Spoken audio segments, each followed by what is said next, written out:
Let's go. இன்னைக்கு நீங்க என்னோட இந்த வீடியோ பாக்குறீங்க, நாளைக்கு இதுல 50% மறந்துடுவீங்க. 7 days கழிச்சு 90% போயிடும். இது உங்களோட ப்ராப்ளம் இல்ல, இது உங்க பிரெயினோட டிசைன். 1885ல ஹெர்மன் எபிங்ஹவுஸ் ஒரு எக்ஸ்பெரிமெண்ட் பண்ணாரு. படிச்சு 1 hourல 25% மறந்து போயிடுது. 1 day கழிச்சு 50% மறந்து போயிடுச்சு. 1 weekல 90% வேனிஷ் ஆயிடுச்சு. இதுக்கு பேரு ஃபர்கெட்டிங் கர்வ். நீங்க யூடியூப்ல ஏஐ வீடியோ பாத்தீங்க, யூஸ்ஃபுல்னு ஃபீல் பண்ணீங்க. நெக்ஸ்ட் டே காலி கேட்டா என்னன்னு சொல்ல ஒண்ணுமே வரல. சோ லேர்ன் பண்ண மெத்தட் தான் தப்பு.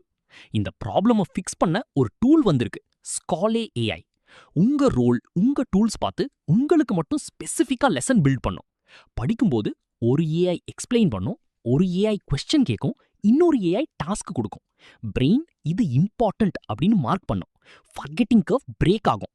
scale.ai ஃப்ரீயா ட்ரை பண்ணுங்க. யூஸ்ஃபுல்லா இருந்தா ஷேர் பண்ணுங்க.